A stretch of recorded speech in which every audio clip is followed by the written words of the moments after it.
कुंती पुत्र अर्जुन को महाभारत के समय का सबसे बड़ा धनुर्धर माना गया है। ऐसा भी माना जाता है कि अर्जुन के पास अगर धनुष चलाने का कौशल नहीं होता तो पांडव शायद ही महाभारत युद्ध जीत पाते। साथ ही अधिकतर लोग यही जानते हैं कि अर्जुन की मृत्यु पांडवों के साथ शरीर स्वर्ग यात्रा के दौरान हुई थी। लेकिन महाभारत में एक ऐसी कथा भी पढ़ने को मिलती है जिसमें बताया गया है कि अर्जुन की इससे पहले भी एक बार मृत्यु हो चुकी थी। तो आइए जानते हैं कि आखिर अर्जुन की मृत्यु पर देवी गंगा क्यों हंसने लगी। कथा के अनुसार महाभारत युद्ध में विजयी होने के बाद ज्येष्ठ पांडव युधिष्ठिर हस्तिनापुर के राजा बने।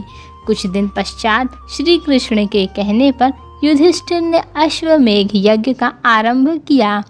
नियम के अनुसार यज्ञ के अश्व को अर्जुन के नेतृत्व में छोड़ दिया गया। अब अश्व जहाँ जहाँ जाता अर्जुन अपनी सेना के साथ उसके पीछे पीछे जाते।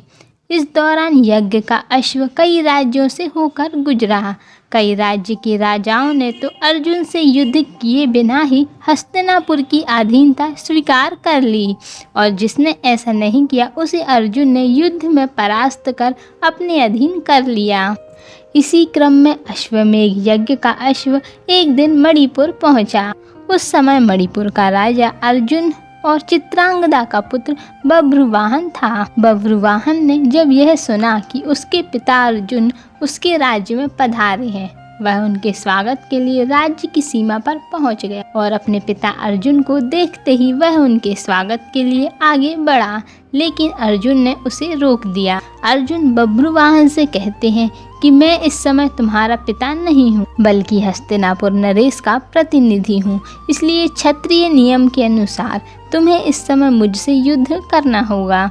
उसी समय अर्जुन की दूसरी पत्नी उलूपी वहाँ आ जाती हैं और बभ्रुवाहन से कहती हैं, हे पुत्र, तुम्हें अपने पिता के साथ युद्ध करना चाहिए। अगर तुम युद्ध नहीं करोगे तो यह तुम्हारे पिता का अपमान होगा। माता की आज्ञा मिलते ही बभ्रुवाहन युद्ध के लिए तैयार हो गए। इसके बाद अर्जुन और बभ्रुवाहन के बीच युद्ध आरंभ हो गया। काफ़ी समय तक युद्ध चलने के बाद जब कोई परिणाम नहीं निकला तो बभ्रुवाहन ने कामाख्या देवी से प्राप्त दिव्य बाण से अर्जुन पर प्रहार कर दिया, जिससे अर्जुन का सर धड़ से अलग हो गया। यह देख हस्तिनापुर की सेना में सन्नाटा छा गया, क्योंकि युद्ध में बभ्रुवाहन ने अर्जुन से पहले भीम को भी परास्त कर दिया था। यह बात जब श्री कृष्ण को पता चली तो वह तत्काल द्वारिका से मणिपुर के लिए निकल गए।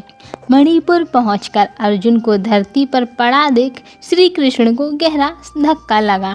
तभी श्री कृष्ण ने देखा कि देवी गंगा अर्जुन की मृत्यु पर मुस्कुरा रही हैं। इतने में कुंती वहां पहुंच गई और अपने पुत्र के शव को गोद में रखकर विलाप करने लगी। कुंती को विलाप करता देख देवी गंगा से रहा नहीं गया और वह कुंती से कहती हैं, हे कुंती, तुम व्यर्थ में रो रही हो, क्योंकि तुम्हारे पुत्र अर्जुन को उसके कर्मों का फल मिला है।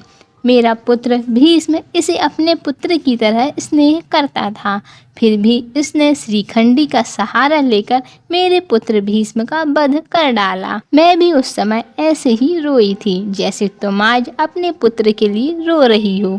मैंने अपने पुत्र के वध का बदला ले लिया, क्योंकि जिस कामाख्या देवी के बाण से बभ्रुवाहन अर्जुन का सर धड़ से अलग किया है वो मेरे द्वारा ही प्रदान किया गया था। देवी गंगा के मुख से बदले की बात सुनकर श्री कृष्ण हैरान हो गए और बोले, हे देवी, आप किस बदले की बात कर रही हैं?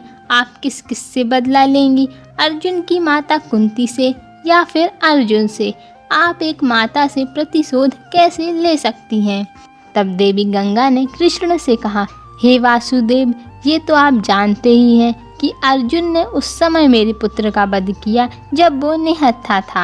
अर्जुन का ऐसा करना जब उचित था तो अर्जुन का वध उसी के पुत्र के द्वारा कराकर मैंने क्या गलत किया? तब श्री कृष्ण देवी गंगा को समझाते हैं कि अर्जुन ने जिस तरह से अपने पितामह का वध किया है वो स्थिति स्वयं पितामह ने ही अर्जुन को बताई थी, क्योंकि भीष्म पितामह जानते थे कि उनके होते हुए पांडवों की विजय असंभव थी, इसलिए उन्होंने स्वयं युद्ध से हटने का मार्ग अर्जुन को बताया था।